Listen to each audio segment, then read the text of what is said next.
O Quarto de Jack é um filme que conta a história de Joy, uma garota que foi sequestrada e mantida em cativeiro durante 7 anos, dos quais em 5 teve a companhia de seu filho Jack, gerado ali mesmo. Jack nunca conheceu o mundo exterior. Ele acreditava que as pessoas, os animais e os lugares que via na TV não eram de verdade, que o seu sequestrador era um ser mágico que trazia comida para eles. Tudo isso fazia parte de uma fantasia que sua mãe inventou para não ter que dizer a verdade devastadora para uma criança de 5 anos. Uma das melhores coisas desse filme é o modo como ele simula adaptações que poderiam acontecer na língua em uma situação como essa. Porque sim, a língua se adapta. Não só o vocabulário e o modo de falar continuam se atualizando a cada dia, mas a própria estrutura gramatical também se transforma. Considere a frase "os meninos estão na escola". Soa como algo errado a princípio, mas não é. É uma evolução na língua portuguesa. No inglês, que é um idioma 2 ou 3 séculos mais antigo que o português, já é uma norma tradicional que os adjetivos não devem variar em número. Entende-se que se já foi evidenciada a ideia de plural no substantivo, não tem por que alterar o adjetivo correspondente. É exatamente a mesma lógica que se usa para construir essa frase no português. Se a ideia de plural já ficou clara no artigo, não tem por que repeti-la no substantivo. Isso não é ensinado em escolas e livros. As pessoas naturalmente descobrem modos mais simples e eficazes de se transmitir uma mensagem no contexto em que elas vivem.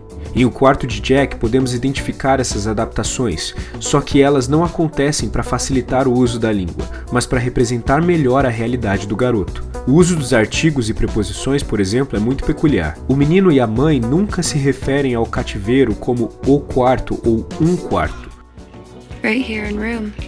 O convencional nesse caso seria usar preposição em artigo, in the room, ou em português, em o quarto, sendo que em português geralmente fazemos uma contração de em com o, que se transforma em no. Mas no caso deles, o artigo é eliminado, sobrando apenas a preposição. E o que isso nos diz? Imagine que um casal estivesse pensando em comprar uma casa. Eles a visitam juntos e os dois gostam bastante, mas um dia depois um deles decide dar uma segunda olhada no lugar. O outro liga para ele e pergunta: "Onde você está?" E vem a resposta: "Eu estou na casa." Mas suponhamos que eles comprem a casa e se mudem para lá. Meses depois, um liga para o outro e faz a mesma pergunta: "Onde você está?" E a resposta agora é: "Eu estou em casa." Antes, a casa tinha apenas um significado material, mas quando se tornou um lar, foi convertida em algo único no universo, que, portanto, não precisa de artigo para ser mencionado. E é assim que a família do filme vê o quarto. Não existem outros quartos, e mesmo que existam, só um é importante para a realidade deles, por mais horrível que seja. Mas esse não é o único fenômeno linguístico que a história de Jack mostra. Em alguns momentos do filme, ouvimos uma narração do garoto sobre as coisas que tem aprendido, quase como se ele estivesse tentando documentar mentalmente suas descobertas. Plant is real, but not trees. Spiders are real, and one time the mosquito that was sucking my blood. Isso é explicado por Vygotsky em seu livro A Formação Social da Mente. Ele diz que o momento de maior significado no curso do desenvolvimento intelectual, que dá origem às formas puramente humanas de inteligência prática e abstrata, acontece quando a fala e a atividade prática, então duas linhas completamente independentes de desenvolvimento, convergem. Em outras palavras, falar quando está descobrindo coisas novas é um mecanismo natural da criança quando está aprendendo sobre o mundo ao seu redor. A narração do Jack é exatamente isso. Falar é um mecanismo natural que o ajuda a assimilar melhor as informações. Em alguns momentos ele literalmente repete a palavra enquanto interage com o objeto, usando a fala para fortalecer a ponte entre o termo e o conceito. Butter too, look at all that. Butter! Take your vitamin. It's the last one. Vitamins.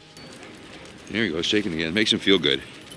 Makes him feel good? Yep, makes him feel good. You should try that. Segundo Vygotsky, esse mecanismo torna-se mais persistente qualquer tentativa de bloqueá-lo ou é inútil ou provoca uma paralisação na criança.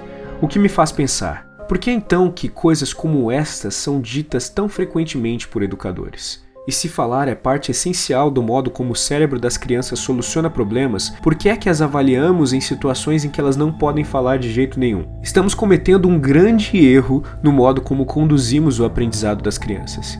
No filme, a mãe tenta explicar para o Jack o que é o mundo exterior, expondo as informações a respeito dele. Mas adivinha? Não funciona. Ela até tenta usar metáforas de histórias infantis para que ele entenda, mas como a Violet Oclander mostra no seu livro Descobrindo as Crianças, até quando se usa fantasia para ensinar, a criança precisa estar envolvida na história e não ser um mero ouvinte. Depois que a mãe aceita que não consegue explicar o mundo para o filho, ela desiste. E o garoto, como um pequeno cientista, começa a explorar sozinho o seu ambiente procurando evidências de um mundo exterior. Depois de investigar por conta própria, ele recorre à mãe para tirar as suas dúvidas. Esse é um exemplo rudimentar de uma aula invertida, um modelo que está sendo testado em vários países em que o aluno estuda por conta própria e o professor lapida as conclusões a que ele chega. O cérebro humano é biologicamente preparado para aprender sozinho, interagindo com o mundo ao seu redor. E eu sei que é difícil de aceitar, mas o nosso papel enquanto professores, pais e orientadores é fazer o máximo esforço possível para não atrapalhar.